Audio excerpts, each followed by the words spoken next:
But why, some say, the moon? Why choose this as our goal? And they may well ask, why climb the highest mountain? Why, 35 years ago, fly the Atlantic? We choose to go to the moon. We choose to go to the moon in this decade and do the other thing. Not because they are easy, but because they are hard. Because that goal will serve to organize and measure the best of our energies and skills.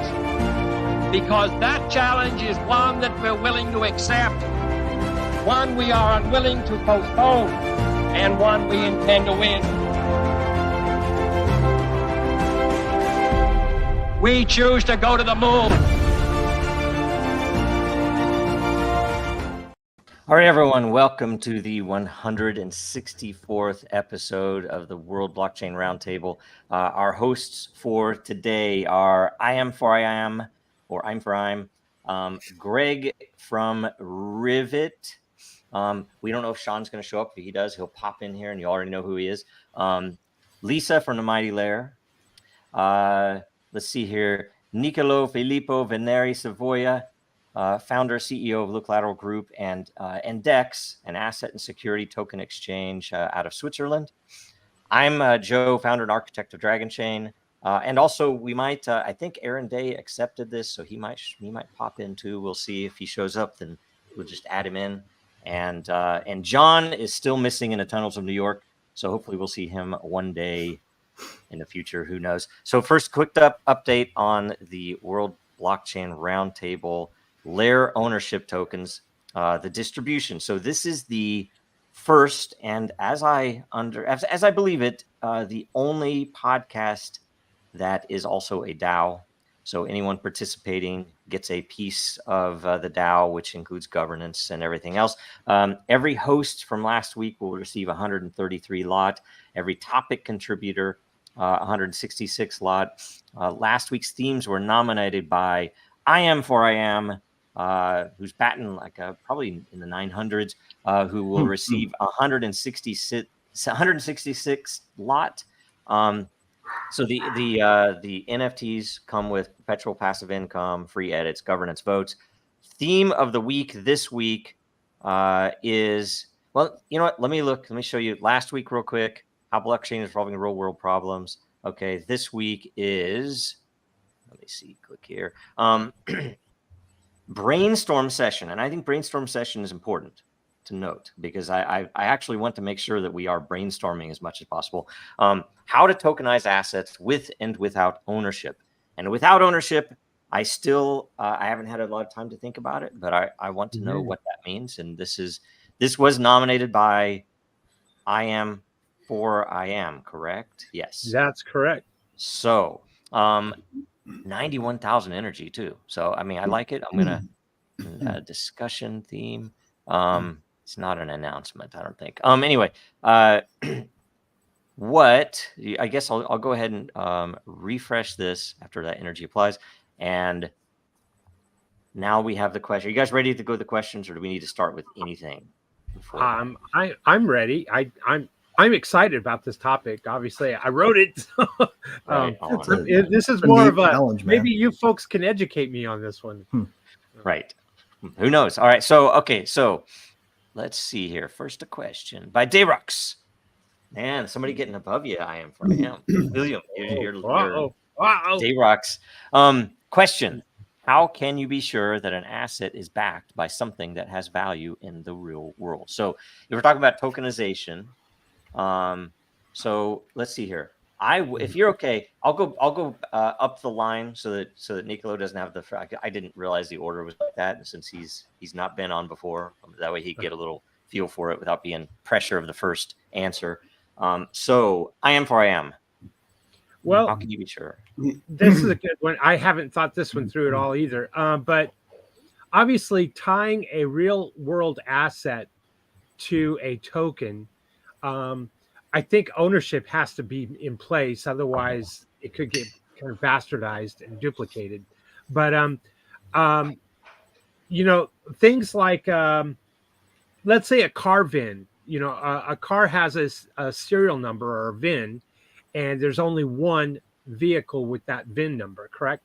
So if you were to tokenize one vehicle and have multiple owners that were tied to that one VIN, that would be an example of how an asset could be backed, the asset being the token could be backed by the value of the vehicle. That's just one kind of shooting from the hip concept or idea that I had to answer this question. I hadn't even thought it through prior to the show. So I know there's more to it than that, but I'll punt the ball to the next person. Right on. Lisa. So I read this question a little bit differently. I thought it was saying, how do you make sure that the asset is backed by something?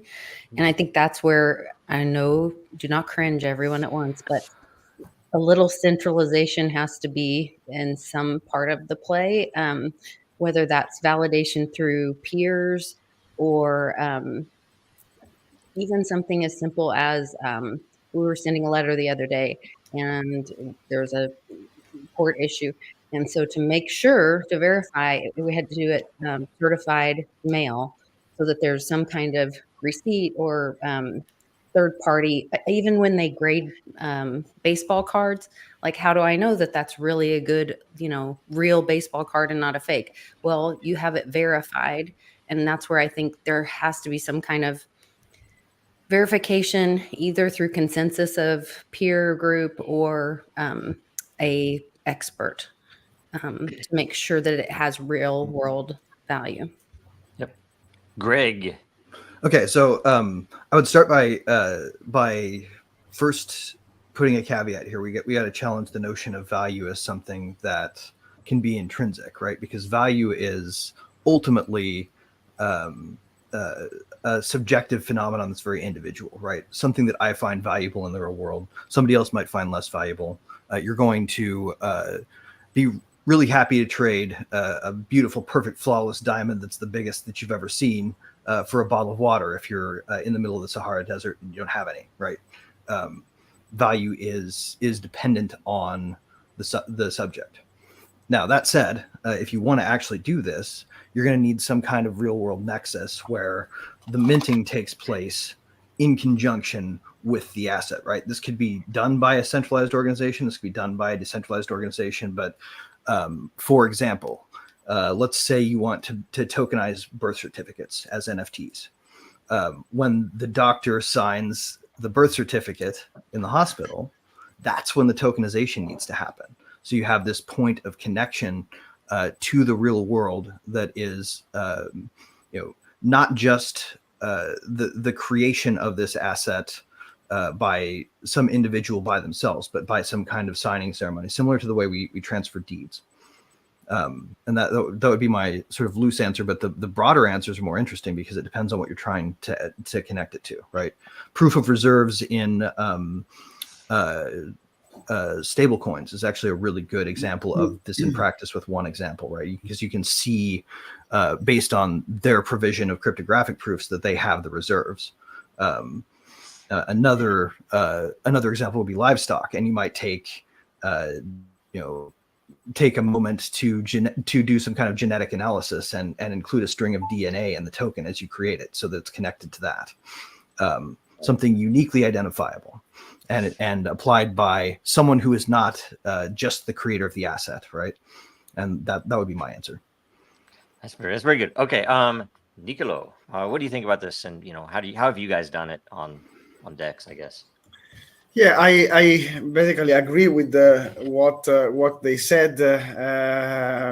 In addition, I can say that we tokenized for the first time at Rolls-Royce, and the VIN number is absolutely a very useful tool in order to identify the right asset.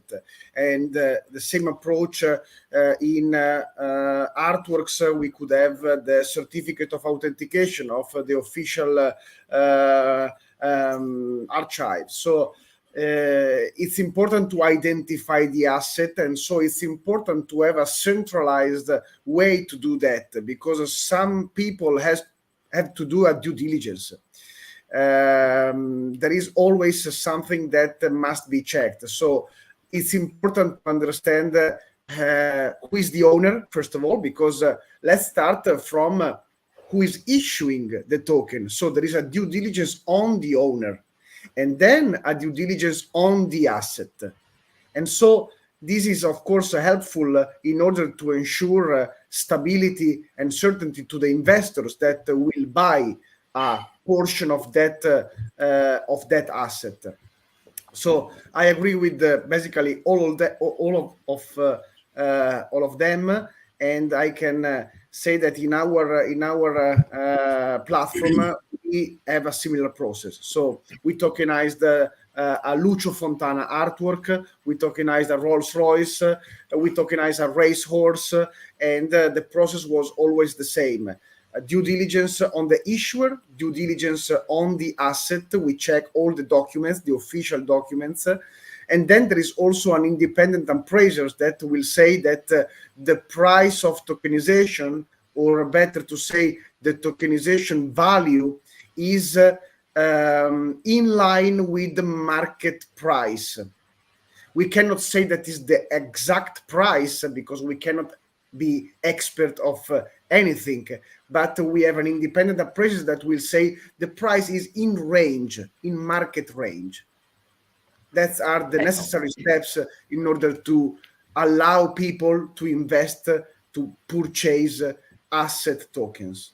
That's my so what you're saying is that if it's been done properly, then you can tell based on the value of the asset in the virtual space, tracking to the value of the asset in the real world. Yes, of course. There must be. Makes sense. There must be an agreement in which it's clear who is in charge of custody, for example, of that asset. Because if there is a private collector and I don't know nothing about him, and I cannot be sure that he will keep the custody of the artwork in the proper way, and he will not sell the artwork to another person, and he will basically steal the money from the other people. So in a case of a museum, of an important gallery, of course they have the reputation and also the anti-fire system in order to keep the custody of the artwork.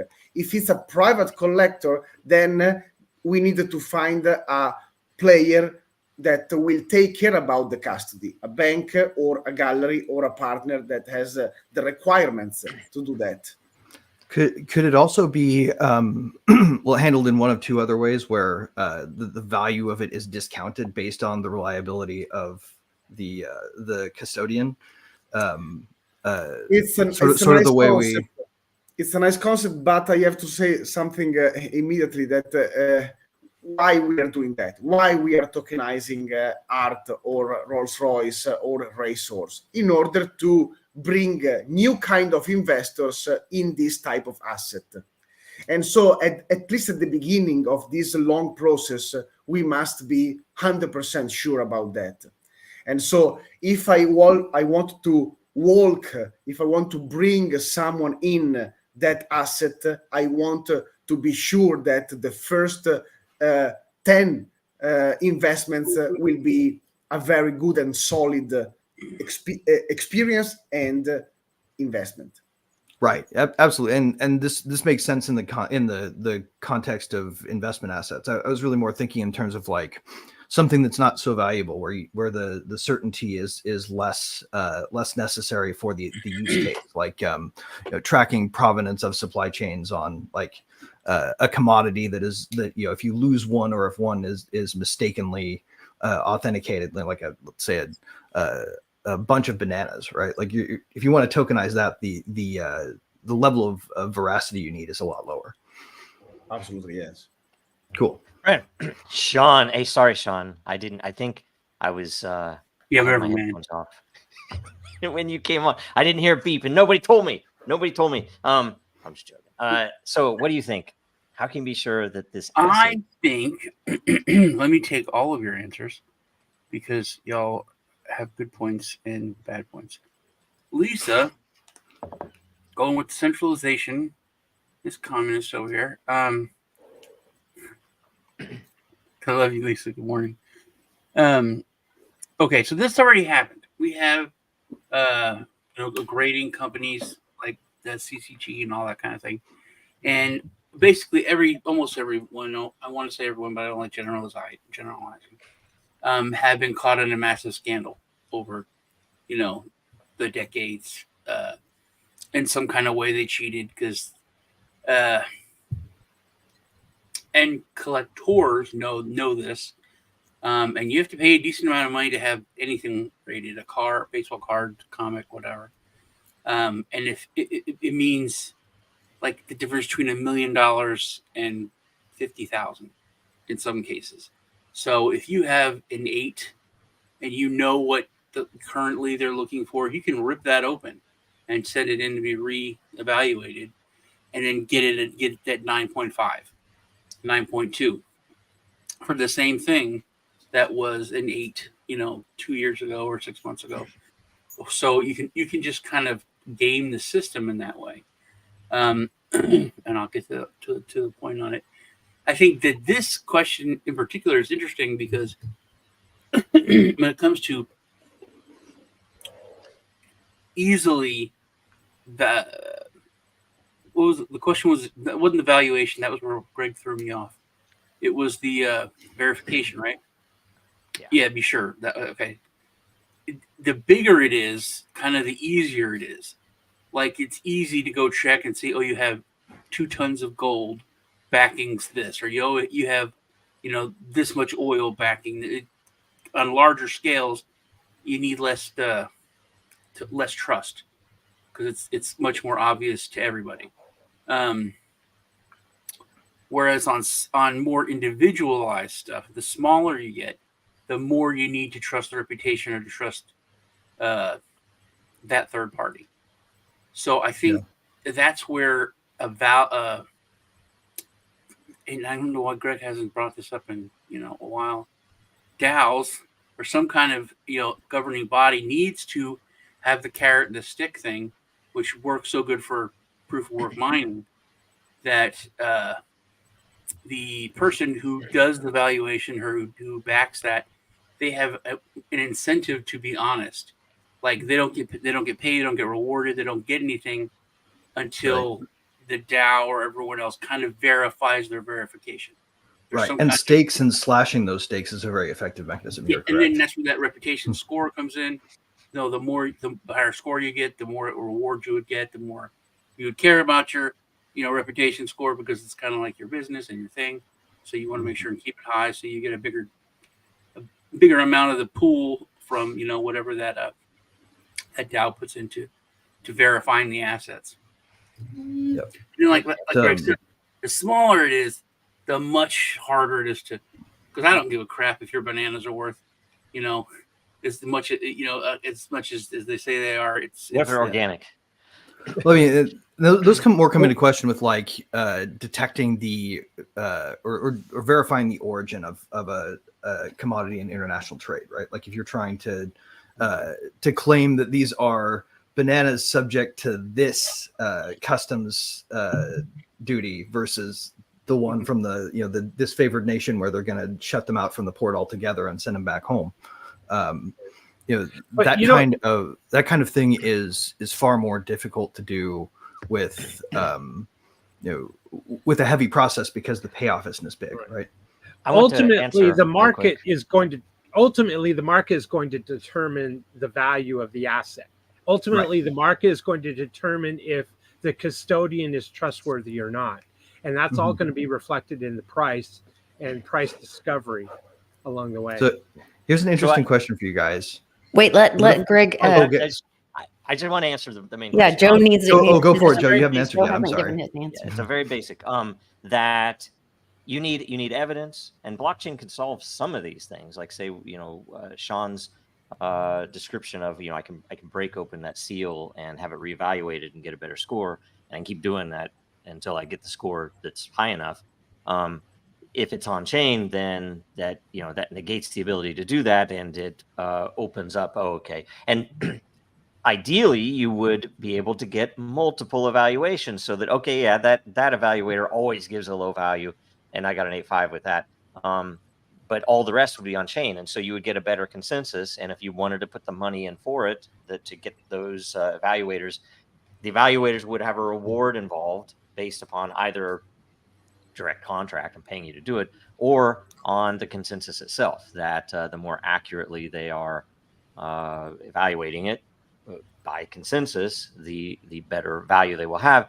And essentially, that whole thing about provenance that the art world knows about is very applicable, especially even if it's historical documents. You can get them on chain, which is a value to the world because they'll be there forever and tied to that piece of art for history, or that item for history.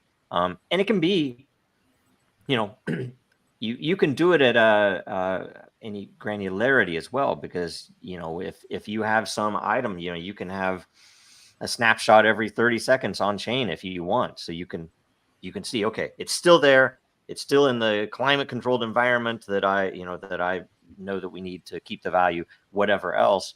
And there's another aspect that's kind of abstract about this that is interesting to me. I don't know if anything will ever come of it in the real world, but the difference, and it is I think a graded difference from a real world hard asset. What was that? Somebody has something going on.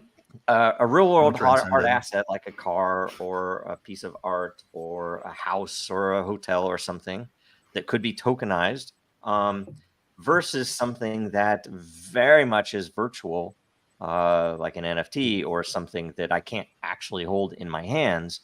And it's an interesting thing because, theoretically, we think about this, as abstract or maybe pointless as this is, we could essentially tokenize. We could put a contract out there to tokenize a concept, just an abstract concept, and people would buy into it. It's like, I own, 1/1,000,000th of, liberty or something, right? I don't know what it'd be. It's just some abstract concept that you can't actually ever grasp. It's something like a copyright. I mean, why not? Why not?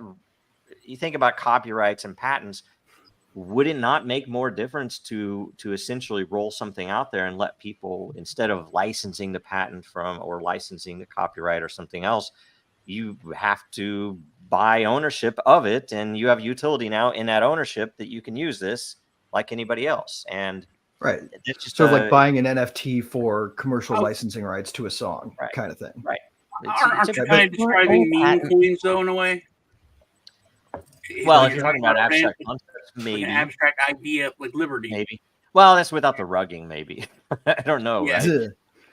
So here's an interesting question. How can AI play into this? Because like the thought experiment I was doing is, let's say you've got an app that you want to distribute that tokenizes a specific kind of asset. Let's for the sake of dumb AI examples, let's say you want to tokenize a hot dog, right? So you put your camera on the hot dog. It says, yes, this is a hot dog, and it takes some characteristics of it that will uniquely identify it and creates a token, right? How can AI play into this, such that maybe you could have automation owned or unowned entirely assets? That already exists in an app that helps people list on eBay and many platforms. That what you're talking about.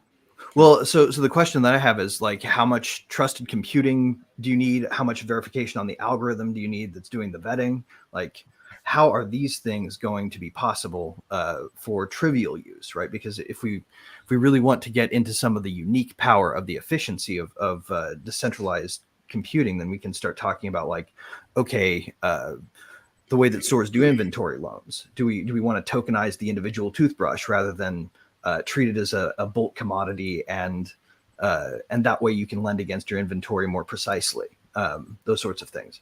I don't know if this is a problem space that anybody else is familiar with, so I might be talking about nonsense to everybody. But like inventory, just-in-time inventory and stuff like that. Yeah, I mean, it could be, but would that effectively be useful? I tend to think that with the venture capital behind AI, that I'm not going to say this is an axiom, but everything will tend toward AI application to number go up, or to make Well, things for what it's worth, there would be a lot of value in tokenizing inventory lending, because that's how like low margin businesses keep in stock, right? Like the grocery store that you go to doesn't buy all of the produce, doesn't buy all of the goods in cash from its profits. It's borrowing continually from a bank on the value of its current inventory, right? And being able to tokenize that could really streamline it and give those lower margins a little bit of breathing room. It could literally reduce the cost of food, right? So this is a problem space worth looking at, but the challenges there sort of necessitate some kind of automation. Because if you have a bushel of grain, are you tokenizing tokenizing the bushel? Are you tokenizing some larger magnet grouping, or are you tokenizing each seed? Right? I mean, I don't know. You could tokenize each seed and then know that, oh, this is 1,000 seeds, and it's not going to be exactly accurate. We need a few more iterations of Moore's law, to put it mildly, before we could get to the seed level. But I don't think it's impossible. It's like the region, this is seed from, this is coffee from Colombia versus this is coffee from Seattle, which is valued more overall in the market. And then, like I am for answer, the market could change.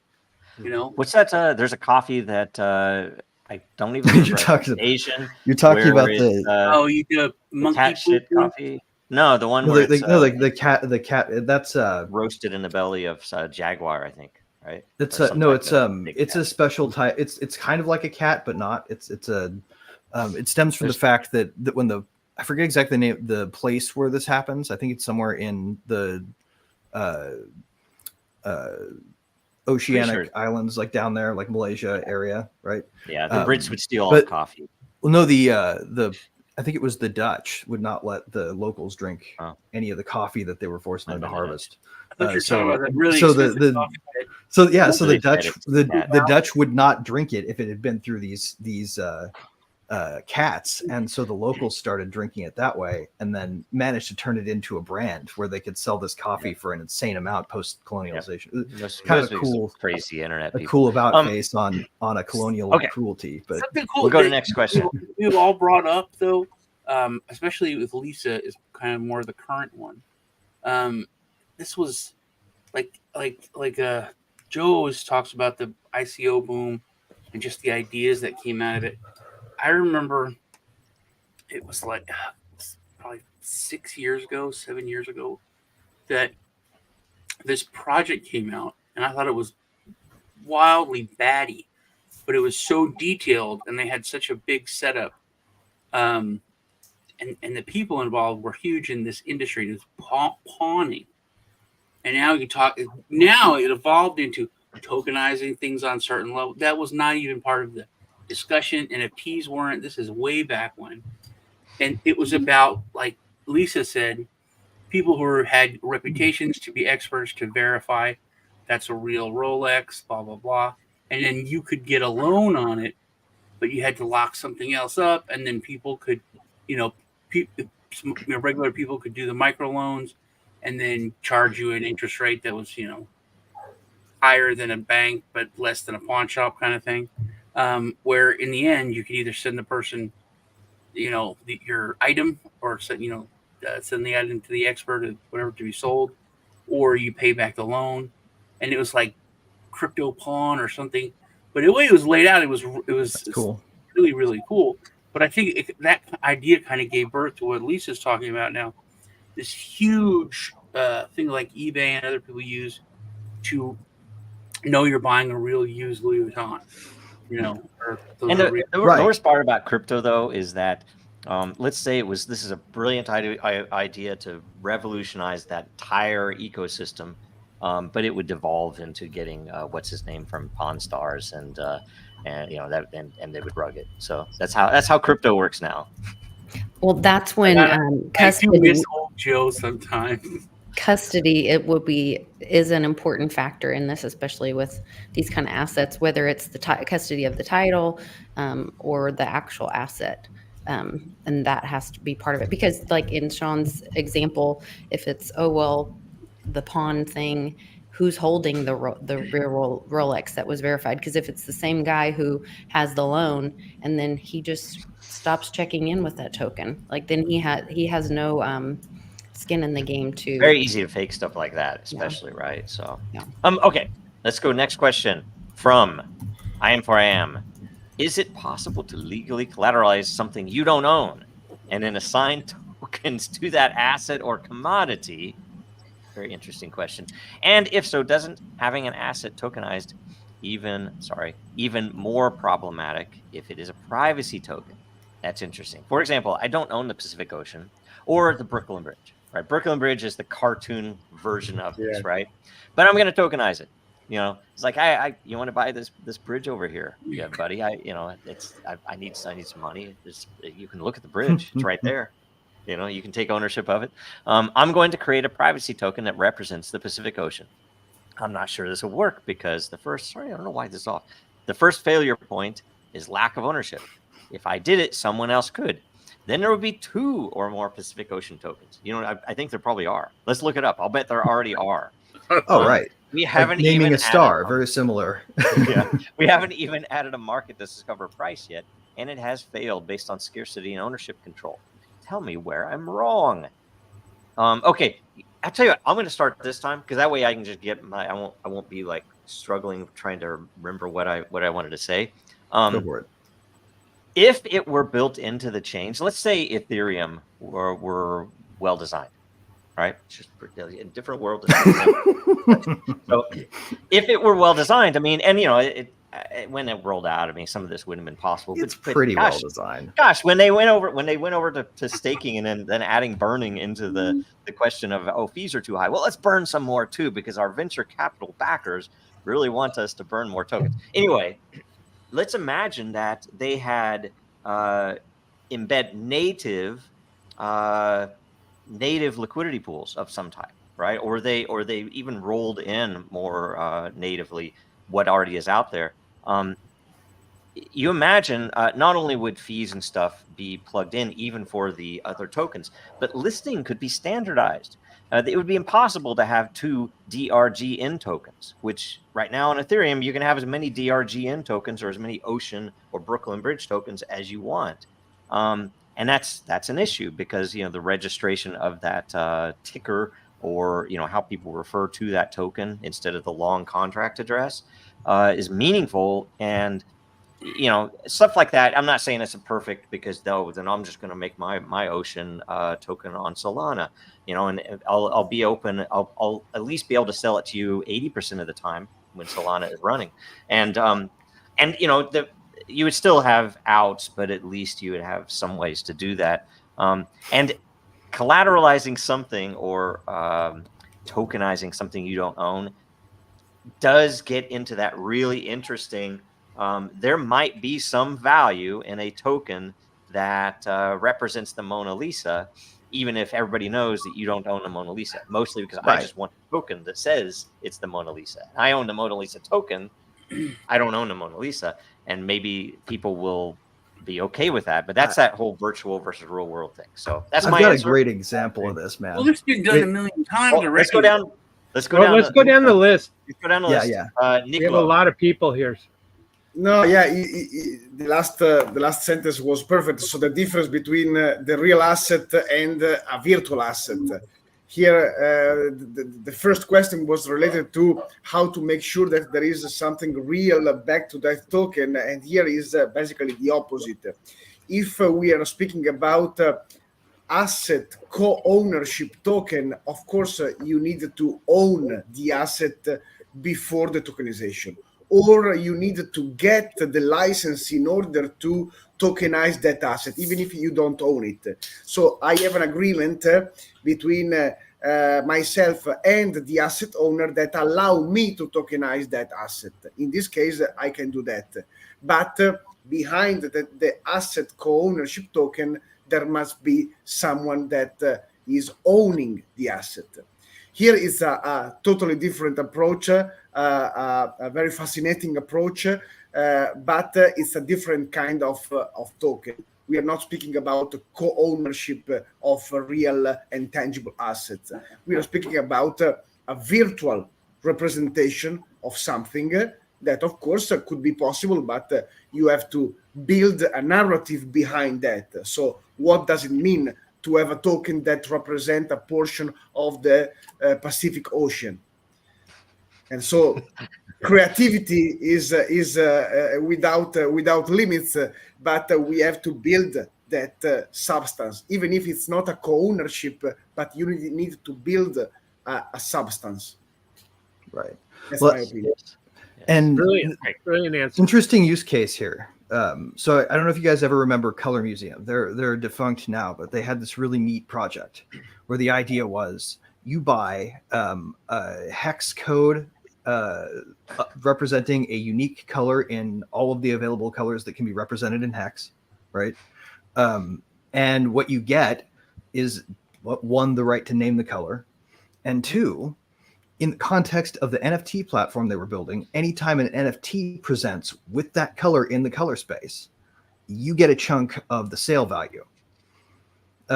So it makes sense in the context only of that NFT exchange to own, hash 0000000.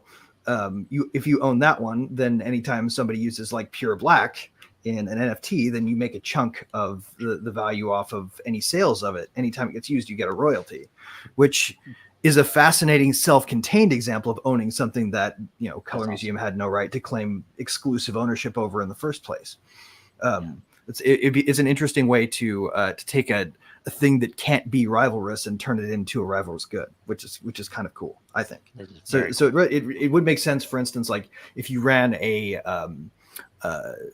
say a deep sea diving club and you wanted to own the space over let's say the Great Barrier Reef for adventure tours with this one company, right?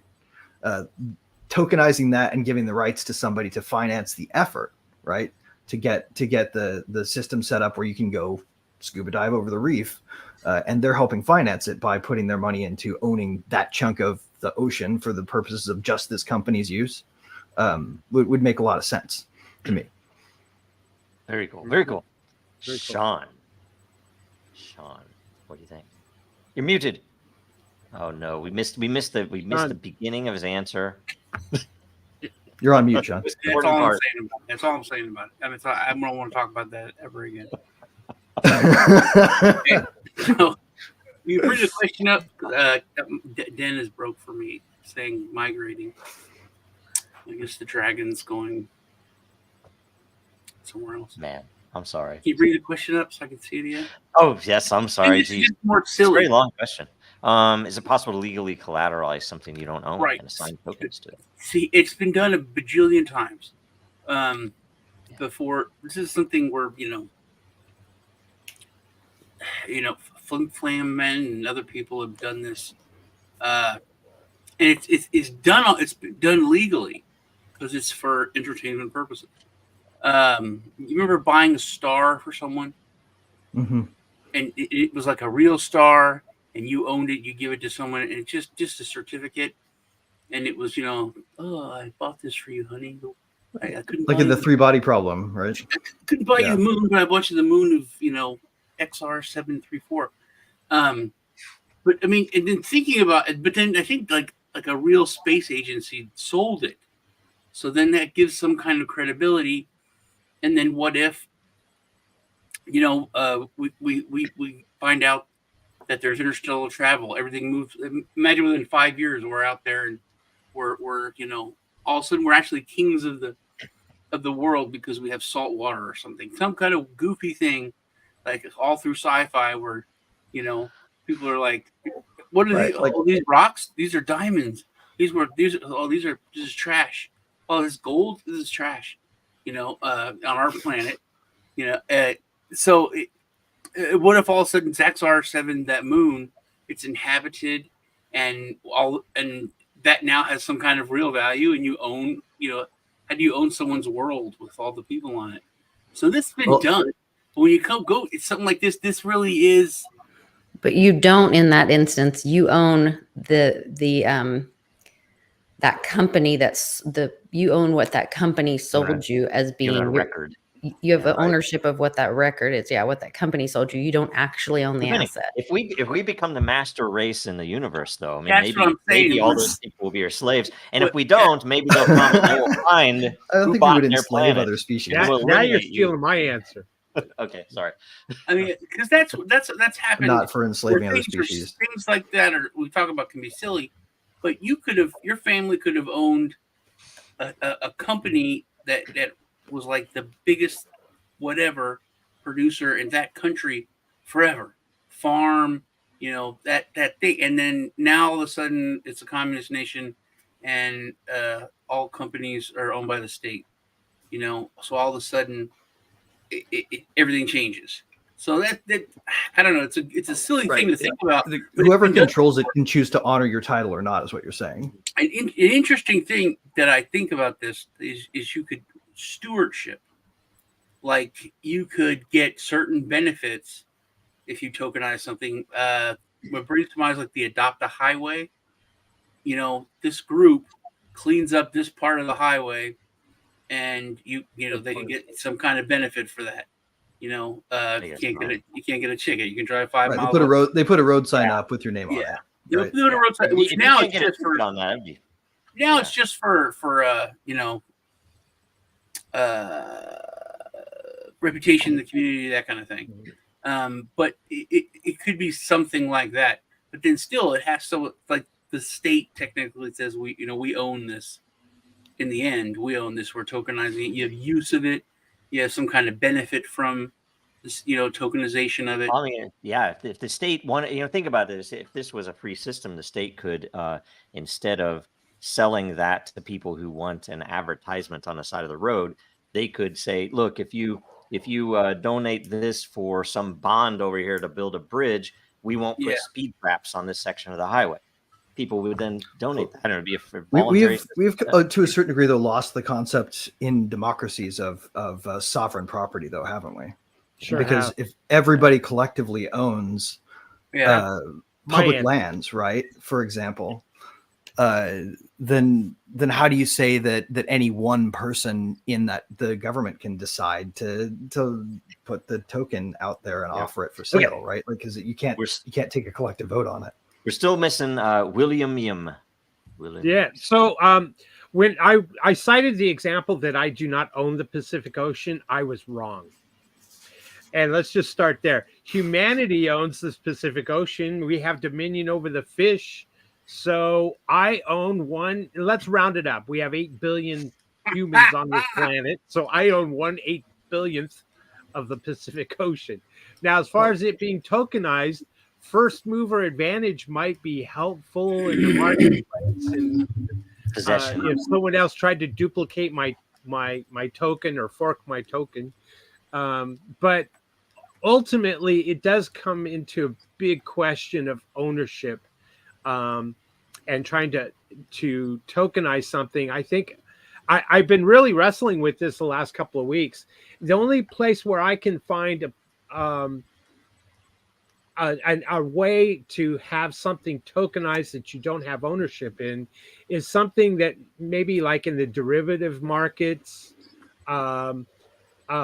or something like maybe let's just say that there's a token that's created between two trading partners who, one person is trading Bitcoin and the other person is trading Litecoin or something like that, and there's a token that is being used as a placeholder value point between the two.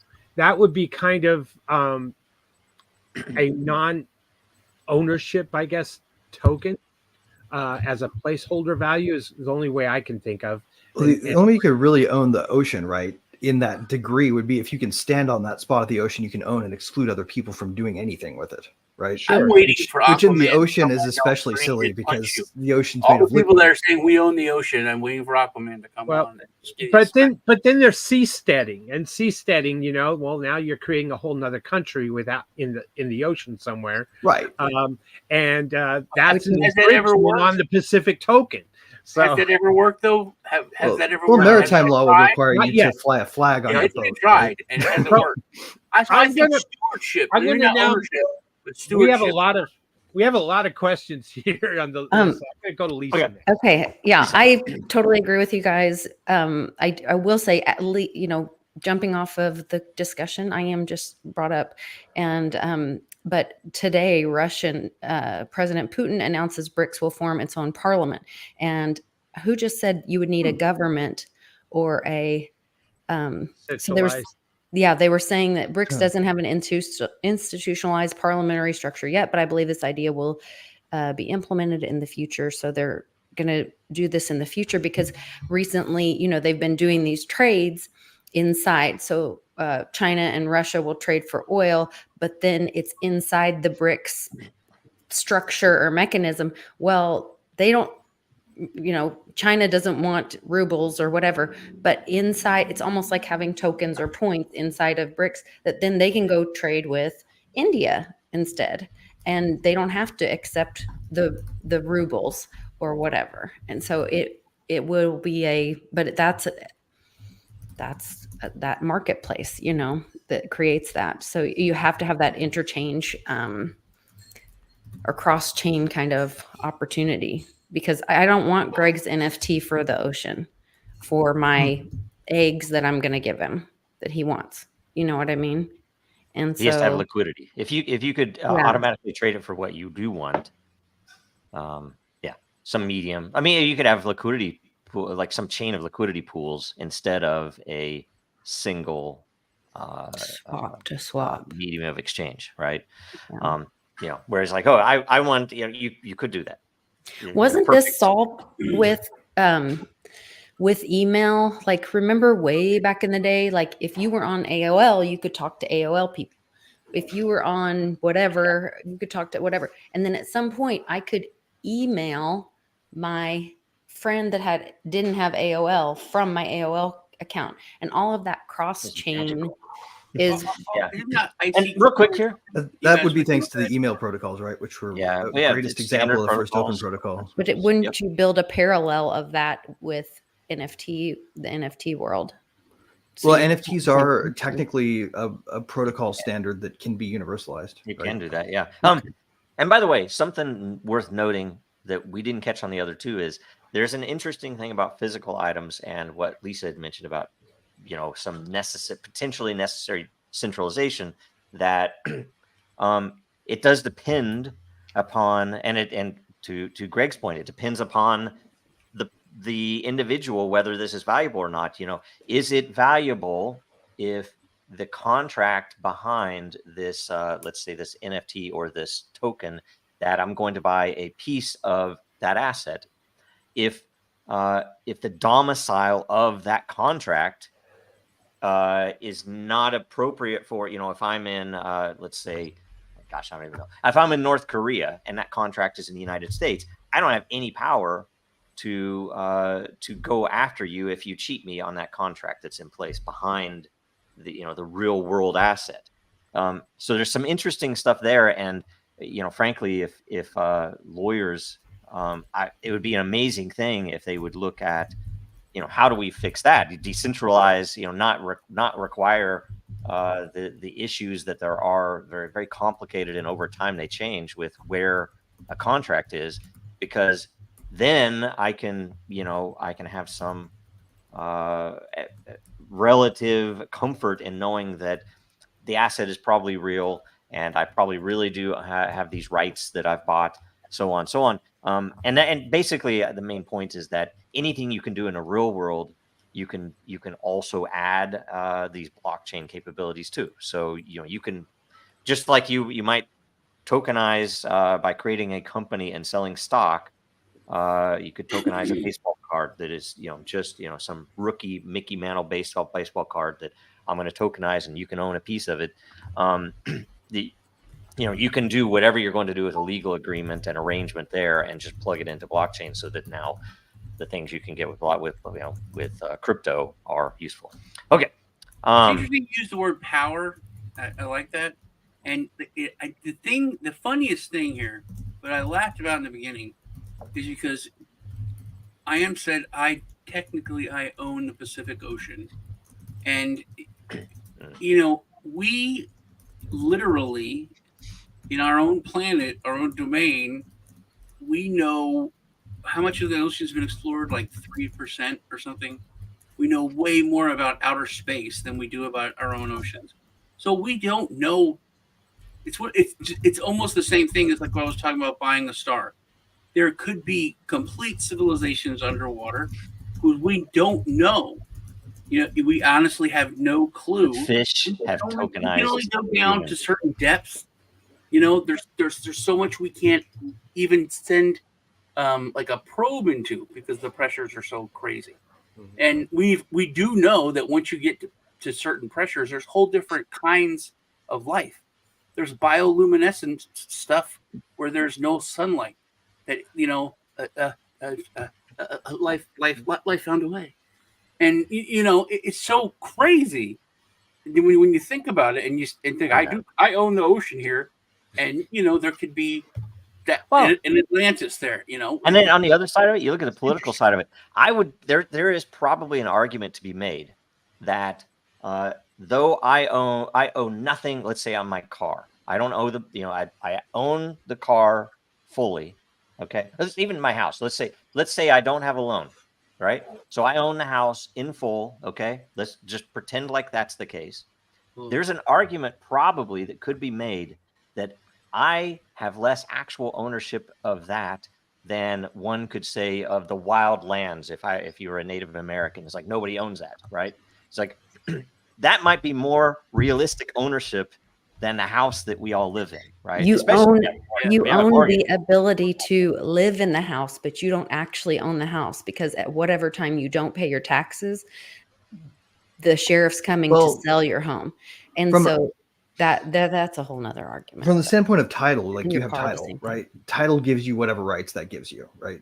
A lien is just an encumbrance on that title. It doesn't mean that the bank still owns it. It just means that if you don't pay them, they have a right to take it. But it means so the government it's like a chunk of the rights that they your own, house, or that you not own. even the bank. Well, and it does. Right. I guess what I'm saying is you on can whether never or not- buy the right on to whether or not- overrule the state on your It property. might It's not really part of the matter deed. too, Greg, if you believe that the law is objective or not, right? If there is a real law. And property law has been pretty well settled for a long time. Like most of it is unobjectionable, right? Well, we're talking about highway. weird stuff here that is objectionable. There's some objectionable. I'm not saying there aren't like, objectionable parts. If you bring a lot up the of it is ocean, that's the thing that useful. really blew my mind. Go to the next question. I'll show you. That's the That's next. even Okay, really also, crazy. why don't you show some comments, man? Like this one. Oh, I know. Okay, all right. I was going to do This that. was a reply. This one. That Okay, was this one right here. Oh, thanks, man. I haven't been doing acting for like 3 months. Like, sorry, I was going to wait. Oh, that's funny. All You're right, looking hale let's and see hardy here. these days, Sean. That is true. Yeah, you're looking great, Sean. Time Hoarder Time Hoarder. made a This makes me reply. think. He made a reply to the question. Oh, this is makes me think of the derivative markets where at the base it works. As long as it has two or more parties where the underlying asset may or may not be owned. See naked short selling or the GME exposure. And I'll take real quick first on this too, that derivative. I mean, my opinion on most of these is that they are, and I'm no expert, right? I spent no time working at Goldman Sachs. I will tell you multiple times that it seems that most derivative markets are mostly focused on tricking people into not knowing what they actually represent until they're too late. And it's just a bunch of us like, okay, we can churn this money. We can take all these bad things that we can't get any money from, and we can make money on them. And with some complex math behind them.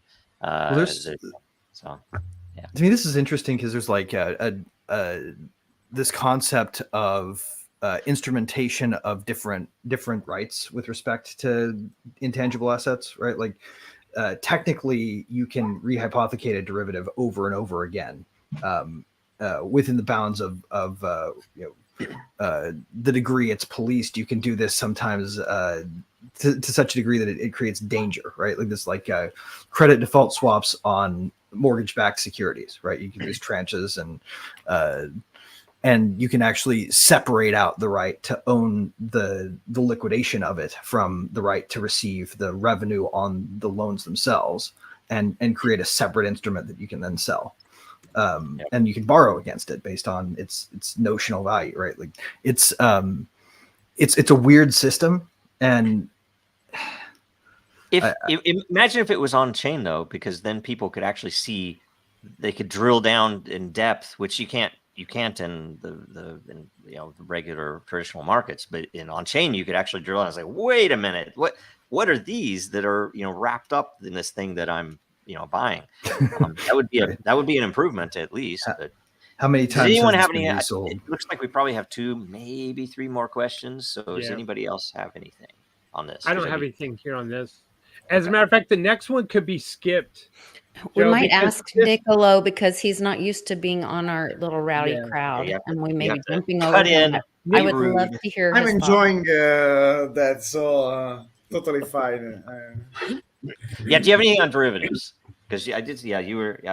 What do you think about it? Yeah, I think it's a separate topic because financial derivatives are. It's right. It's correct what they say, because you are not owning that asset, but it's related to another tangible or at least a financial asset. In the Pacific Ocean, you don't own it, but you are not related to anything which is tangible or a financial asset. So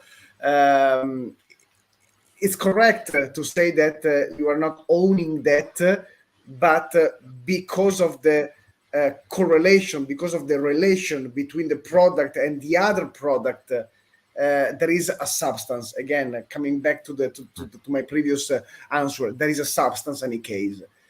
In the Pacific Ocean, I don't see that relation similar to the derivatives.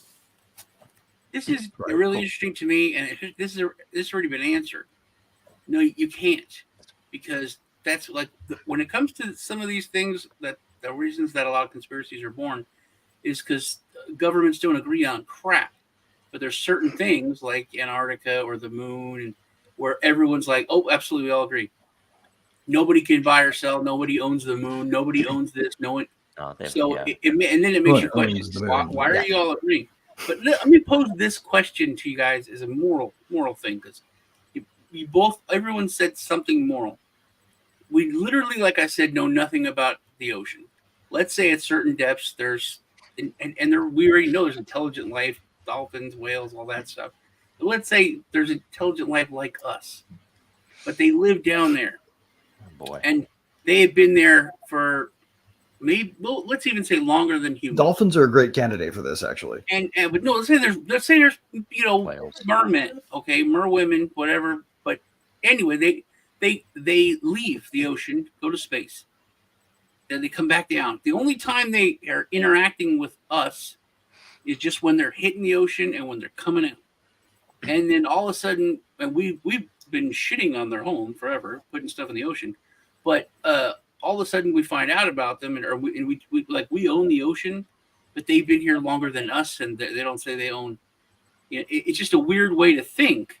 Like, it's like they're like Lisa was talking about, building a house somewhere where you think you own the house, you don't really own the land. It's. But before to understand if it's possible or not, which is a nice exercise or a very interesting exercise, I think we have to question ourselves why, which are the reasons why we need or we want to tokenize the moon, or why there is someone that would like to purchase a token which is a moon token. So let's start from why, and then we understand if it's possible. That's true. And the why that I would say, the useful why in this, I mean, it might be fun. Sure. It's going to depend on the individual venture, right? A useful why would almost be a prediction market. What if the various landing sites of Apollo were up for tokenization. What's the value of them if you believe whether they are really there or not, since we don't know until we get there, right? So that would be an And interesting. that would be sort of like owning a piece of like owning a historic building in a way, right? Yeah. The case that I find really fascinating would be like, let's say you're trying to build a venture that wants to mine HE3 on the moon, right? There's some science fiction written around that, but there's also some indication that there are resources on the moon that we might find useful to mine. Right. And if you guys will forgive me for using this example, because I just played through Deliver Us the Moon, which was a fantastic video game if anybody's ever played it.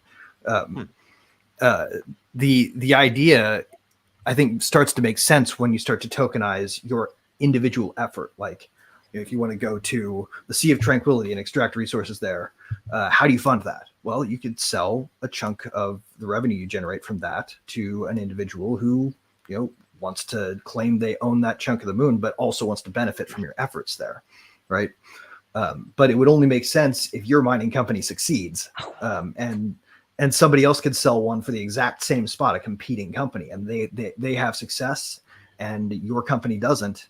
Then your ownership of that, or your piece of ownership of that, is kind of nonsense at that point. But somebody else may have bought the NFT for the same space, and theirs is meaningful. What Joe said about power, like if you go in Outer Worlds, other video games, like you land on a moon or land on a planet, it's rich in certain things. You start mining that. Why do you own the planet? Why do hold on. The moon? Because there's that's real world stuff. There might be, and like I'm going to put a bunch of money into this because I think that there is some kind of new, element or something on the moon that can, help humanity in some way or can do something better. Yeah, but it comes down. And do you own it just because you got there? Is it like the old West where they had, a bunch of people lined up and they had land grabs? You went and grab the flag and then you own that parcel of land. This is when you get into sort of the theory of ownership altogether of a thing. You have to plant a flag. I think that's the rule, isn't it? I think the original idea was mingle your labor with it, right? Ownership is possession. So if you possess it, you got there, you hold it, you own it. That's kind of our archaic way of thinking. Was it 9/10 of the law? Is ownership is possession. But I was going to opt for us to skip this question because we kind of answered it with the Pacific Ocean. So you're going to move past it? Because we're already at the hour. The next question is no one ever is holding it. It's a possession of 9/10 of the law if you can hold it. Right. It's not, though. And I will argue that with your vehicle, your house. If you don't, you get... Tokenization gives you benefits. I think we've all been talking about that. You can validate like that you will receive a benefit of something, but you don't have ownership of anything. Just like in the real world today, we don't own our homes. We don't own our cars, even if they're paid for by you. You are allowed to the use of your car, but the minute that you don't pay your tag, title, and tax on your car every year, and then you get pulled over, that is the state's car. They will take it from you. Unless you register it, you give it to the state. That's the point I've been making about holding it. That's the point I've been making about that Joe said power. That's real. Right. Now, so my house is my house. Benefits of items. Joe said it perfectly. You never own the item. You can't do anything because in the end, we have nuclear weapons. Well, that's the whole thing. It all boils down to power. I feel like Brian said, holding it. If you possess it, you bought it, you possess it, but everything is still archaic. It's who can take it away from you, and if they can't, right? The banks can shut your account down, so you can't transact once you put that value in your account. I mean, it is this, the use, the benefit. Well, I mean, and to a certain degree, like you have to think of property like that, right? You buy a property, like a piece of property, the deed already has an easement on it, right? You can't stop the people who have the rights to that easement from driving over it, right? And And when deeds are sold, there are certain rights that you just don't get with them. But that doesn't mean you don't own the rights that you are allowed to own, right? It's just that when you buy it, you sort of assume, for instance, that the city's going to have an easement to go check the water meter or whatever, right? I'm going to bring up something really interesting that, and I've been reading a lot of ancient stuff recently, but this was done that was really pretty. It's simple, but it is profound at the same time. That the main accusers of Socrates in Athens were Anytus and Miletus. Okay, well, I pronounced that all right. I apologize. So there's this quote: Anytus and Miletus are indeed able to kill me, but they cannot harm me. And the point being that which is outside of our control, we can never own. You can never own your house, your car, your land, your farm, your own body. You can't own your own body parts or your own body. They can be taken away from you. They can be imprisoned. They can't control your mind. And that was the whole thing. The only thing that you actually own is your will and your own mind, and what you decide to do yourself. Everything else is outside, and everything else isn't your brain a body part, though?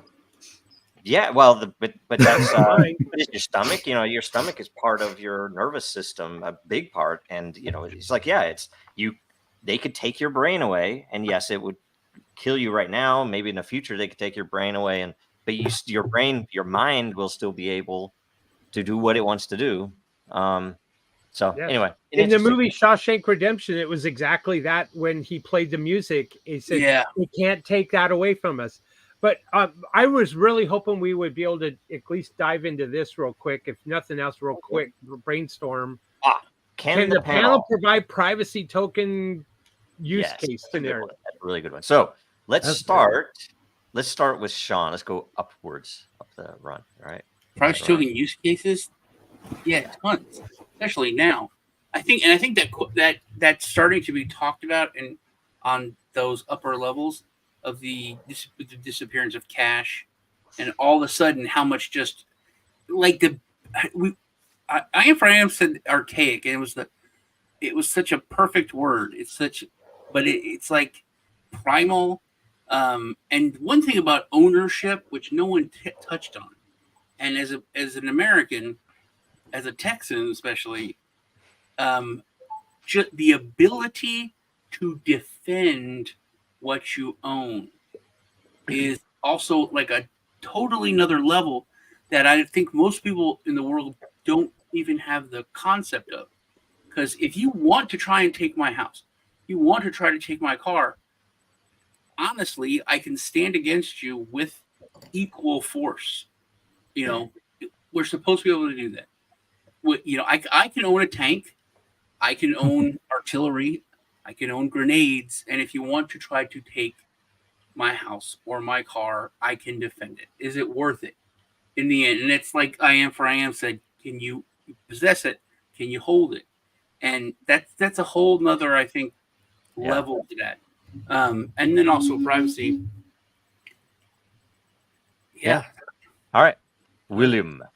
Well, use cases that I was thinking about was like if I wanted to buy some art and I wanted to remain anonymous, using an anonymous token might be a way of doing it.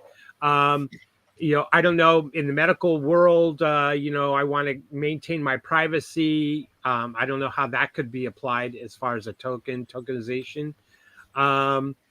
There's so many. I'm trying to think of the ones that may not be as obvious, but of course, there's all we already have cross-border payments that are anonymous, say Monero or Aracoin or Zcash, whatever. But or using something like Litecoin or BCH and using their privacy function. So we already have that from a payment processor, if you will. But privacy tokens is a whole new world. Maybe the world is ready for private Pepe, the meme coin that's has privacy. I don't know. Yeah. But Okay. Having said that, though, this is a whole new, and I'm not plugging anything, but Xano is kind of like the Ethereum, but for privacy. So they're building tokens that are private, and Xano is ahead of the game. And Roger Ver talks about it. He's pretty excited about it, and I think there is a lot of use cases for this, of being able to tokenize an asset, and maybe I want it private, of who owns what portion of it. So I'll punt to the next person. That's Right. that's what I was. My last No, comment going back. was kind of going with that. Is I can buy things to Put that- defend what I own, but also I like the privacy where you don't know what I own to defend myself. Yes. Yes. Okay. That is the last allowed Reversion to past commenter. Yeah. Sorry. No, it's all right. Lisa, what do you think? So I think privacy is really important, and I was thinking more about payments until I am spoken and was making a succinct difference. And so I don't know. I was trying to kind of unpack that a little bit, but definitely the privacy in the payment world. I don't want. It's in no one's business if I give a gift to my daughter. But then if you also think about privacy with health issues, and I know we all threw HIPAA out the door when the great infection came in, but that kind of situation as well, privacy in a token having to do with procedures, or I don't know, whatever things that people might need in the health world. Yes. Okay, And great. their information. So the great Eric Hughes once wrote that privacy is the right to selectively reveal oneself to the world, right? If you have privacy, you don't necessarily have full anonymity, because that's sharing your information with nobody, right? If you have a privacy coin that is for a purpose that might be valuable to selectively reveal yourself to some, but not all. Let's say you want to make sure that people who publish decentralized applications on ENS or whatever, like your ENS address, owning that privately has some utility if you intend to do any kind of speech that, say, like an oppressive regime wants to prevent you from engaging in. It can serve human liberty in that respect. Or let's say you want to have a DAO that is engaged in some kind of public advocacy that's not popular, some kind of dissenter advocacy. Let's say you're trying to work towards freeing Julian Assange, but you don't want to let anybody know who you are. The governance token that you have being private and the contributions that you make to that DAO being private become incredibly valuable, right? Those are the use cases where I think privacy is important. It's to protect the powerless from the powerful in cases where the powerful ought not trample on the rights of the powerless. And that's subjective. Obviously, you can disagree or agree with the idea that some movements ought to be treated as moral or ethical, but anytime you're dealing with that case, privacy tokens are useful. Yeah. How about Nicolo? What do you think? To be honest, I never thought about the privacy token. That's probably the first time that I heard privacy token, but I can imagine two things. First, more than a privacy token, I imagine a blockchain environment. If you a blockchain environment in which you could have privacy, so some layer of permission that allow the player to have privacy, to have control of that type of information, and so a blockchain ecosystem in which privacy is guaranteed. Second, we can think about a privacy token if we put some information in a token in a cryptographic way. And so you have information, you have sensible information, but you cannot read the information inside the token unless you have the key to unlock and to read the information inside. Yeah. And I point communication be useful. My answer would be probably the most important thing in my opinion would be to protect you from potential harm. So it's a security aspect where, if you own a big piece of something valuable, you don't really want to advertise that to the world. And with a non-private blockchain, it's often very easy to figure out who that person is and how to target them to try to steal that from them. So privacy would be a huge benefit. On the cryptographic side, I'm always very keen to be careful what you're putting on chain, because cryptographic protocols will fail in time, because there are unknown issues with all of them. It's software. There's always going to be something that isn't known until some time is passed. So you have to be careful what you put on there. But that's it. So let's go to next. Also, we're talking about stuff that I think has already been done. Like literally, we're talking about private tokenization. Isn't that what a bearer bond kind of is? It doesn't matter. There's no proof of who you are. What I got it. I own it. Here it's worth it. Yeah, maybe. I don't know. Is that like they can't be? I assume that they have to be very safe from counterfeit, right? So yeah. Is that what that? Okay. That's it. That's why that's the whole thing of you got it, you own it. That's it. You can steal it. You can, because once you got it, you got it. And something Armor Style is bringing up is that everything's public, it's on chain, blah blah blah. I think one big thing that we're all missing is that what we keep talking, and I think it comes down to that power and holding it, is that it makes it harder to, like, you can track where Bitcoin went to and blah, but it takes more effort than someone who can just like a CBDC or something that's instantly trackable. Everyone can see it. It's just another layer of ambiguity, of something that's harder for someone to be able to. It gives you more privacy. Yeah. Okay. Next question. Good question. Last question, in fact, before we go to the current events and memes. Time Hoarder asks, what could be the potential tax and liability implications of a tokenized asset without ownership? So says Greg. The answer here is it depends on the policymaker, right? If you wanted to do something like, okay, so let's set up a hypothetical example here. You have a person who creates Drexler assemblers, right? And these Drexler assemblers are able to recreate themselves and create any other machine that can be imagined. And say you program them to create things that may or may not be valuable based on the output of some AI, right? And you end up with this thing that is tokenizing valuable assets that you didn't realize were valuable, and storing them in a DAO that's only controlled by AI, right? How do you tax that if you intend to tax it? Well, you write a law.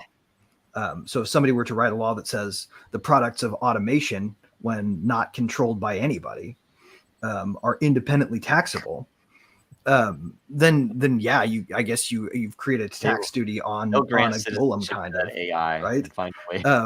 But how do you collect from it when the AI is in no way under any obligation to comply with your regulation, right? The concept is difficult because the idea of a thing that is not a person or an entity that we recognize that owns something, trying to tax it means you have to be able to speak with it. And we don't even know if that's going to be possible in that type of scenario, right? So it's going to depend on a lot on the facts, but the right answer is someone writes a law, and that law is enforced. Yeah, right on. Sean, I think it's an interesting question, especially with all we've been talking about. In the past couple of weeks, I've been just kind of looking at the world so much more basically. Like, is it good? Is it evil? Things are much more basic. And like you guys said, it's not just ownership; it's being able to hold something. And what Lisa said, the idea, if you were to explain this, I always think about trying to explain it to an alien. I work and then I save and I get money and I purchase this house. And this is my house. And then there's all these people who are assholes that call the bank. They benefit because I got to pay tons of interest to them for years and years. And then the state, they benefit because I pay them taxes every year because I have a place to live. And if I don't pay them, and if I have a problem, right, then they can come and just take my house. And it's like, what? And you're the owner, but they are, and people think, oh, I paid my house, it's now mine. The bank can't take it, but then the state could take it. And they can literally just change the law. Oh, your taxes are up, 9,000%. What are you gonna do? The way the system is, it's so rigged. And we've seen it now with the overreach, which we talked about on Truth Tuesday. I hate that word. It's not a real thing. It's like saying date rape or fake news. It's a lie. It's just a word for something that's illegal. It's a government body that made a policy or a rule that can send you to jail. So it's a law. It shouldn't work. When you go to a store and you're like, hey, I want to return this. Oh, you can't because your last name is this. And you're like, what? It's our policy. We can't do it. Just can't. I mean, you can't. You won't because it's a policy. It's not like a law. And I'm like, well, yeah, it's the same. No. So it's interesting because what is ownership? You have to answer first, because technically, I think this has really kind of opened my eyes to it's not just possession; it's being able to hold on to the item. That's true. That's a good point, William. Okay. Well, the quick and dirty answer is, I don't think you can really escape taxes per se. A government is going to, if they say that you own a token and that token has value, when you sell it, maybe you have a capital gains tax to pay. They're talking about future gain taxes, which is scary. All over the world, they have various taxation on. So a government would care not if a token is representing something that isn't owned. A government is only going to care on the specific value of that specific token. Having said that, there's where the taxation comes in. Now, having said that, I think it's fascinating when we start looking at tokens that are anonymous and privacy tokens, then who owns it? So therefore, if who owns the privacy token is unknown, how can a government collect taxes on the valuation of a token when they don't know who owns it, unless the person self-reports? And so that's got me really curious and interested in something like the East-based of privacy, which is now Xano, I'm going to call it. Again, I'm not financial advice, but this has got my wheels spinning really hard to thinking, okay, privacy tokens, I don't know how government would be able to tax you. So there's my answer to this question. Cool. Lisa. I'm not an accountant nor a lawyer, and I don't like to give them any of my energy, so I prefer to pass. That's perfect. That's the best response. Nicolo. Yeah, I can say that, of course, it depends on the jurisdiction, because every jurisdiction has different rules. But I would say that based on the principle of technological neutrality, we cannot expect different things just because it's a token. So it depends always on the underlying asset. And so the government, the state will apply the type of taxation based on the underlying asset of that token. Okay. All right. And it's very complex to understand the privacy tokens, but I could say that from what I understood from the conversations that we had with regulators, I don't think it will be something, let's say, adopted by the mass, unless there is the possibility to control that. And so a privacy token in which the people, the mass could speculate, I don't see this very, very easy to see. Right. I have the simple, I'm not an accountant, obviously. Sorry, Joe, just to say that unfortunately I have 2 minutes and then I have another worries. call in which I have to No worries. attend. Thank you for joining us. Oh, you want where can people go? We'll hit that before we to see what we are doing. Looklateral.com and our exchange is DEXX.finance.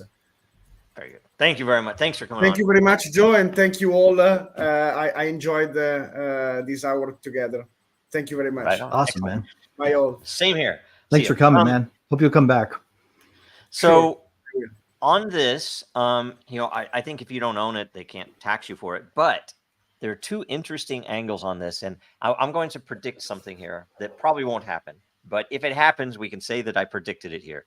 And this would be an arms race between the state and its citizens, right?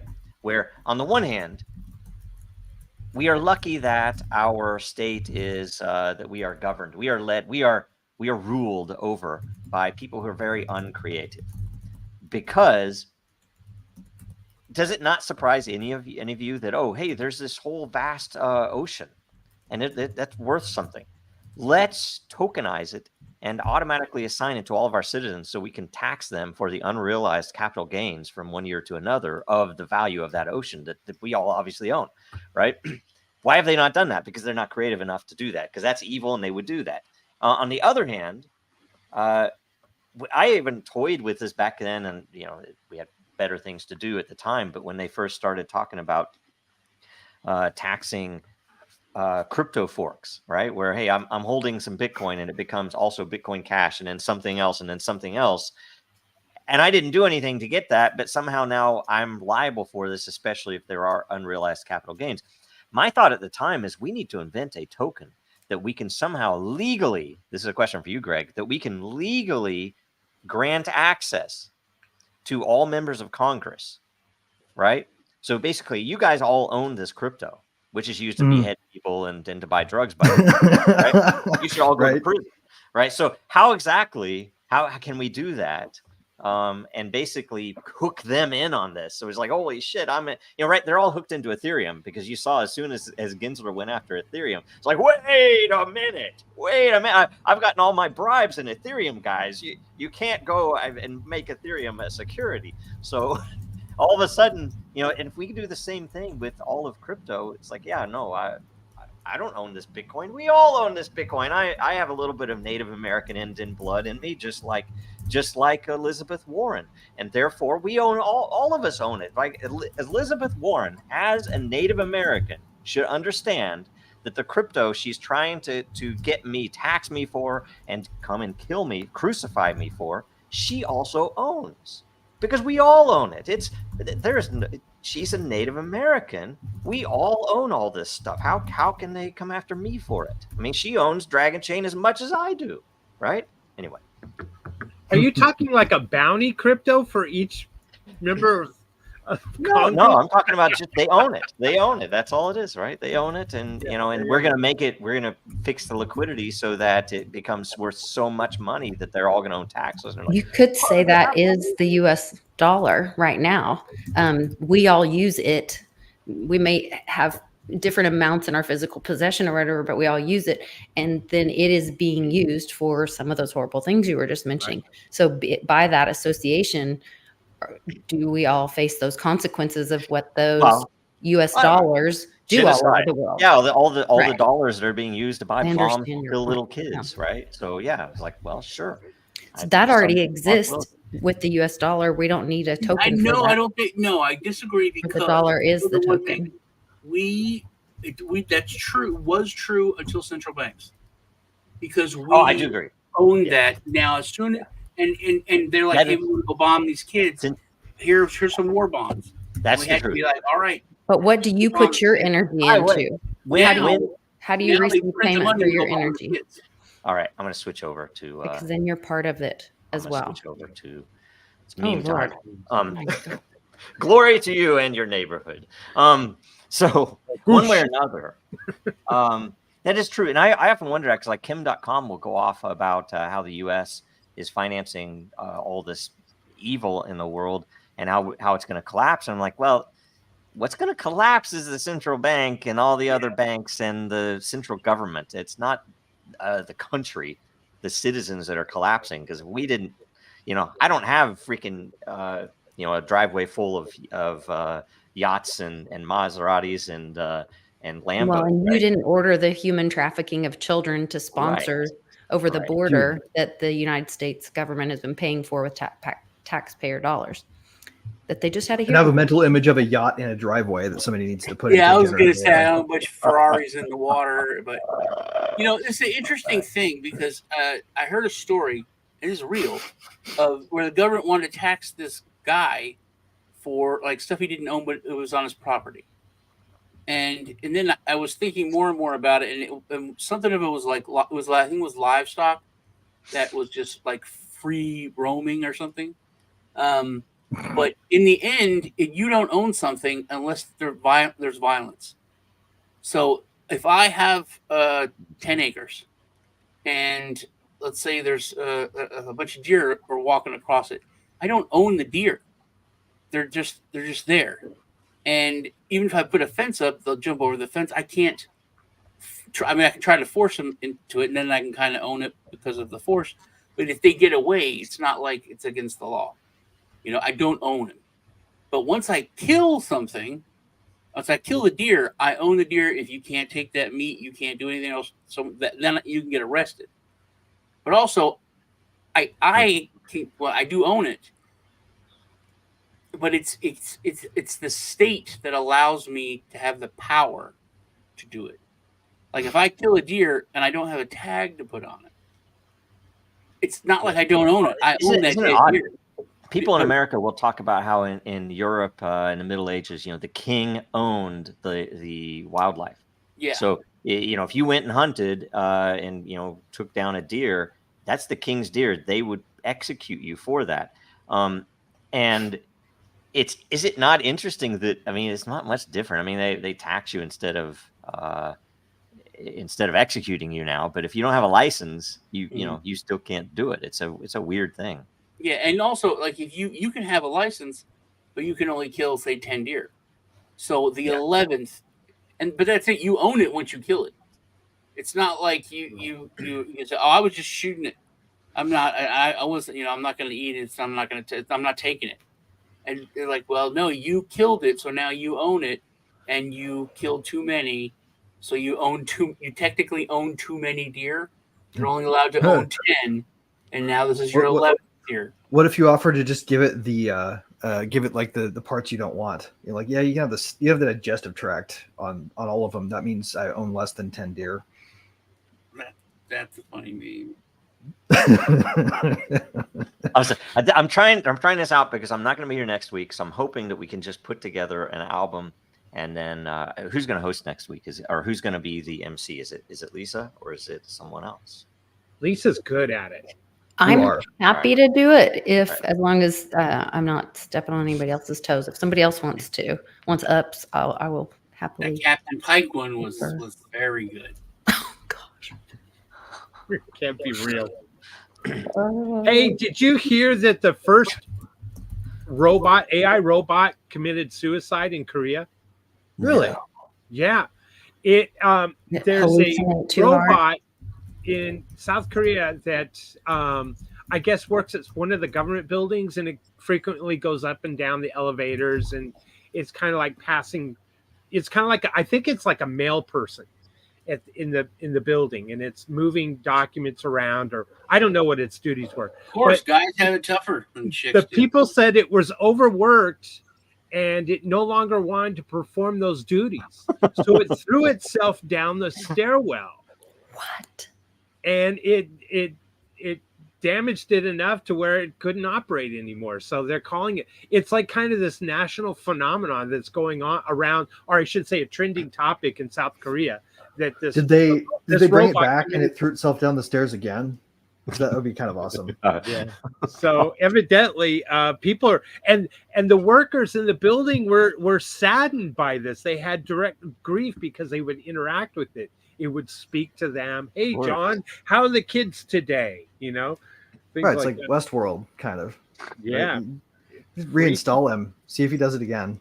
freaky. Anyway, I wanted to share that bit of information with you all. That's fun. I mean, not fun. It's kind of sad. I feel bad Yeah. for the AI. But I think it was the people Trapped in an office projecting building. onto the AI that it, because they're feeling overworked. They are being overworked. They're putting in too many hours. They got smart enough to Well, realize. didn't you say that they told it that it was being overworked? It didn't think it for itself. Well, they're saying it did, but I don't know. Right? I don't know. I was just the next word. It was the next word that was meaningful to the AI. I love that one. Sorry. I love those. Now they're gonna have to build a corpus of training data that does not include any information about Self-harm. human rights or self harm. Mhm. Wow. Yep, you have the plague. Yeah, no. AI stuff. I mean, it reminds me. There's a game that. Oh shoot, we're gonna get banned. We're gonna get sued for $1 billion. No, there's a game that's something about it's Dwarf Fortress or something like this, where it's extremely detailed. These people put it together and built it, and it has real geology plugged into it. It has like all these different systems, and it's when it first came out, it was like when you look at it, it was kind of looked like looking at the Matrix, where you couldn't tell what the hell it was. Like a very character would be a dwarf, and something would be some other animal or something, and they had all these things built into it. And if you look into it, there are some really interesting cases where certain characters committed suicide because something happened that they didn't like, and it's creepy. But it's AI anyway. It was strange stuff, right? Big topic news of the day, obviously, is, man, people are just falling for this. They're being manipulated too. Will Biden continue to run, and or will he step down, or will he even step down from the White House in his presidency? I think it's such a controlled, planned demolition of the Biden, narrative. The fact that they already called it his big boy interview. He's going to be a big boy. This was planned months ago. That's why they put the debate in June. This is why they knew that he wasn't. Let's just say that. Let's go with the assumption that Trump is anti-deep state. We'll go with that assumption. And they see that Trump is going to win, then they got to get Biden out of the way so they can put somebody else in, so that that deep state can still have their puppet in that position, right? So that's the only thing I can think of, is that they planned this because they saw that Biden was going to Trump's win. not deep state. What's that? You're saying Trump's not deep state. Oh, he's definitely not. I don't think he is either. But I don't know. No, I think he wasn't. The classification scheme he created to turn all policy-making federal employees into political appointees was a slice of genius in slashing the power of the deep state. True. They're probably mostly scared of him coming back into office because he has already indicated that's going right back into place. Yeah, if he picks Vivek as his VP, and now I don't even trust him. I don't even trust him. But if he's good, if he is for real and talking about abolishing the FBI, where Trump is saying, "Oh, I'll give you your bigger, beautiful building and expand your operation," I don't know if it's deep state or not. So I'm going to be agnostic, and it doesn't matter. I don't have a dog in the race. On this Deep state point, is not an I think edifice. it's very, either, very right? interesting that no one's talking about. And I talked to Greg about this, and I think there's two reasons why they don't want to talk about this. Because number one, Joe Biden was voted by the people to be the nominee. They had a primary. It's already done. It's like the people spoke and said the democratic process that we want this guy. He's our guy. We had a chance to vote for someone. We want this guy. And now all of a sudden they're saying, oh, no, we get to decide in the back room if we want to take him out and switch him after the people have already said that. I talked to Greg. I'm like, how is that legal? And he's like, oh, it's this clause. And then it made me think, that what's the scariest thing to the Democratic Party and to the Republican Party is because if you say the Democratic Party and the Republican Party are the same as the Libertarian Party or the Green Party, people don't get it. They're dumb. They'll what? No, those are jokes. And it's like, no, it's like that's our policy, sir, versus it's a law. You're literally saying this is the Constitution, this is the founding fathers, the people said this, and then a corporation, a entity that's not government, stands up and says, no, we're going to change that because it's our policy. We have this policy that says the good faith clause that now we can put in someone else even though the people have voted for this person. It's not that shows how powerless, how the Democrat Party is just a group of dudes and chicks that hang out together, and that's it. They're not. It's not a real thing, you know. If they can, like people think I'm a Democrat, so I have power and I voted for this, and you're not part of anything. You're not in the club. The club is like these certain people, and they decide stuff, and your vote is a joke. It's an illusion because you made your choice. You voted. I want this guy, and now at any time they can just say, "No, it's someone else." Going back to the whole term, I hope he is anti-deep state. I really hope that. Previous presidency leaves me to question that just by his appointments and who he had around himself. So who he picks as VP, if he picks a true outsider of the establishment, then that would tell you. This is the reason he just took $100 million from Adelson, which last time got the U.S. embassy moved to Jerusalem, right? That's what they bought. This time, what are they buying? Are they buying? Oh, we need to take over Gaza so we can have that beachfront property. That's what they're buying. And if you don't think that's a member of deep state, you know, agreed. Look, but I will say this: the Jerusalem thing was Hillary's in jail. You know, the walls built. All the wall things. was built. I'm good. Hillary was in jail. We deported all of the illegals. Now literally, what are we getting? He literally said twice in two separate interviews. It wasn't just him being an old dude, right? A boomer or something, that he wanted to staple green cards to diplomas, even for junior colleges. And it's like they just want to freaking whoever paid him from Silicon Valley, most likely, to say, oh, we need more skilled talent. It's like anybody who's worked in the IT industry understands what the H-1B system is. It's literally just a churn where they make a lot of money doing that, and they can fill seats for whatever reason, but you're not getting the actual skill. And I will tell you the reason that the skilled talent, especially in the IT industry, and if you were a software coder in the 90s into the 2000s, became so valuable that they had to do something about it. And what did they do? They import a whole bunch of H-1Bs. So now you're competing with someone who's getting just above minimum wage to do that same work that you were making six figures for before inflation, by the way. And so they did it, right? And they basically collapsed several markets in order to be able to, they don't care. They might, and I tell you, working in telco in the day, you would have 80 to 100 H-1B people that a handful, 3, 4, 5 people were really good, and the rest were a liability. But they did that so that you were not making what you were making 3 years ago, right? You weren't able to pull the same salary. That's why they do it. And Trump is right on board with him now this time, and he said it multiple times. And if you think that the illegals, I mean, I have family members who did construction work, framing, before in the 90s. They cannot do that anymore because the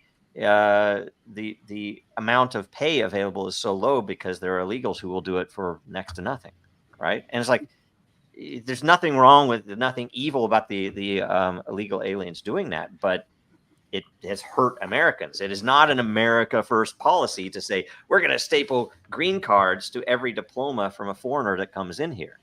Like A bit of history. Yeah, that'd be a it's smart not move. the first honestly. time either, because when there was the Great Depression and all the people left, Oklahoma and because of the dust storms and they went to California. What did they do? They went and worked in the fields. They were the ones picking the fruit off the trees and harvesting the whatever in California. Well, then they lost their jobs. They lost their jobs to people coming in from Mexico illegally. So this has happened in the 40s, 50s, right? And so this is all over again. It's a do-over on the technical side that happened in the 90s. Yeah. So it's a question: are you America first? I mean, do you want to say we want to bring? Did he bring all the troops back home? He didn't even do that. He didn't start any new wars, but he didn't end. To me, that's a huge thing, though. That's a huge. It is. I agree with Sean. It dialed it back. But then when he had Bill Burr or William Burr, whatever the AG, that was scary. Who was Bolton? That was scary and more neocon. Bill Burr in government. I would like Bill Burr in government. That would be pretty good. Well, Fauci. I mean, you look at any of these guys that he had up there. It's like, okay, Burr. Yeah, like, William Burr, whatever the AG. He's the one that put the kibosh on the Epstein file. Well, it was suicide because I saw the tapes. What do you mean you saw the tapes? What do you mean the cameras were shut down? I thought the cameras were shut down. Guess what, William? They're lying to you. No, I trust them. Yep. So anyway. I saw the tapes and I saw the contract that was signed before any of that happened. So, also, I think Trump to me, it's not like. I think it's just something that should be answered for. The biggest socialist thing, communist, whatever you want to call it, was done by him. COVID started. These asshole airline companies were going to go under, and he used our tax money and bailed out an industry, propped up an industry, and that's not how capitalism is supposed to work. It's supposed to. These asshole companies are supposed to fail. The good companies who weren't close, there was like 2 or 3. They were smaller ones. They worked harder. They had a better score with their customers. They're supposed to be able to buy all those planes and all that stuff at pennies on the dollar because they did the better job. They weren't allowed to do that because the government came in and gave them our money, and they were even assholes about it. So you're touching on an interesting point, man. I think you're onto something there because, like, for example, I've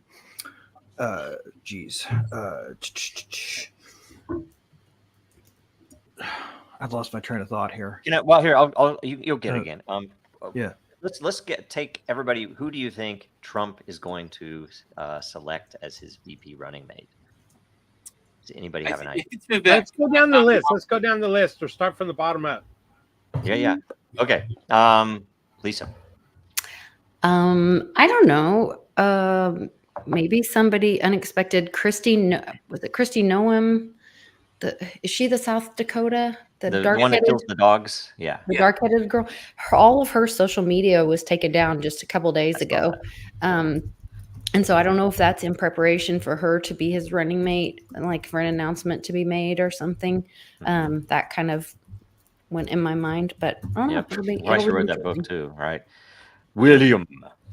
I hope it's Vivek, and Vivek is for real about shutting down the Department of Education.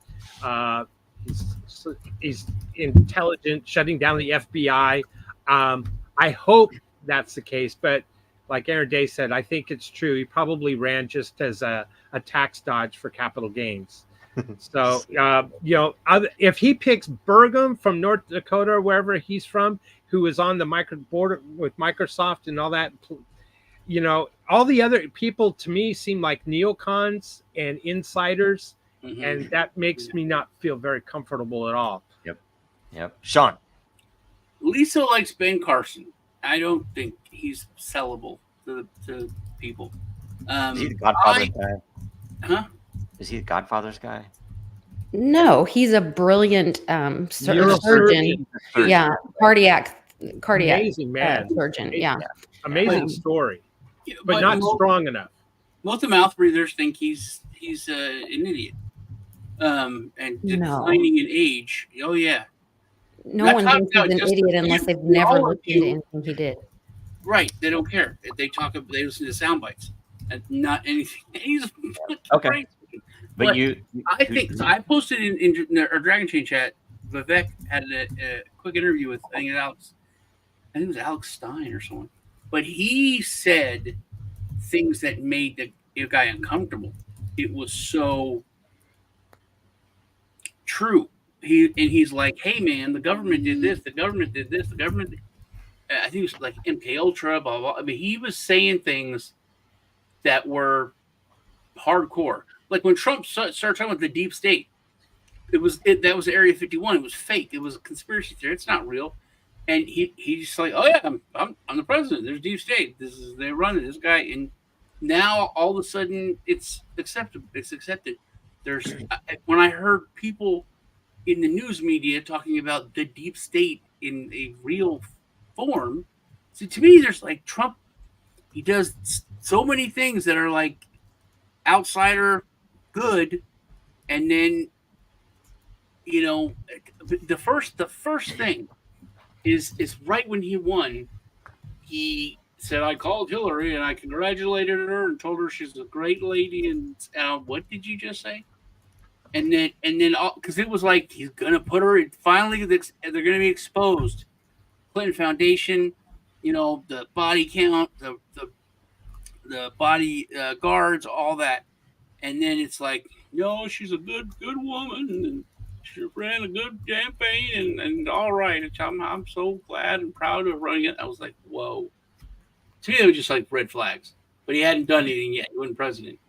But he does do a lot of things that are very positive and very outside. But then, like you said, there's certain things he does that, are not. He'll can I used to worship the dude. I used to read. I read his book. I don't read books. As far as a financial advisor, the art of the deal, selling, negotiating, he is great. But he could have gotten Assange out. He could have gotten Ross out. Now that he knows, and when he was asked about crypto, he gave a Trump answer. I like the dollar, but blah blah blah. So, but now he knows crypto's huge, and how he's for it. So I think he's smart politically, and politically now everyone's talking about Ross. He was, So anyway, okay, man, that was a long answer, Sean. Greg, quick. Who's okay? God, honestly, I think probably it's going to be Vivek, but at the same time, there's a part of me that wants it to be a certain thing. It's not going to be this, but I'm gonna put a fantasy wish cast out there. What is it? I think he should, as soon as it's clear that he's going to trounce everybody, somehow convince Kennedy to join him. Oh yeah, that was my thought way back in the day that Kennedy. That'd be the dream team, in my opinion, because he has to run independently. But I think that's a realistic potential and would be amazing. Although my issue with that is Kennedy is owned by that same lobby that Trump is, and that same lobby that Biden is now. So I don't make sense why he wasn't at the non-debate though. That was illegal too, right? There's no but is it if they already know that he's going to be his candidate? That's really interesting. No, it's not illegal because it wasn't a sanctioned debate. It was wholly owned by CNN. That gets back to the whole ownership thing. Okay. So anyway, So who I do you actually think? don't. Who'd you Joe. pick? Who'd you Yeah. pick, Joe? Joe? I don't have a freaking clue. I mean, listen to some people say. I will tell you, and a person I don't know, but it's going to be I think it's going to be a deep state person. It's going to be someone who is more owned than he is, right? I think he's converted into, he's now owned, but I think whatever he picks is going to be even worse. And we saw before. We saw his selection before. And there's something about a Project 2025 thing also, which I've not looked into, but he's disavowed it twice. They're trying to say, "Oh, this is him. He's trying to be radical." And he said, "That's not me. I don't know anything about that. That's bullshit." And he's basically twice said that it was ludicrous. And so all the people who are trying to, are hoping that he's going to be what he was supposed to be last time.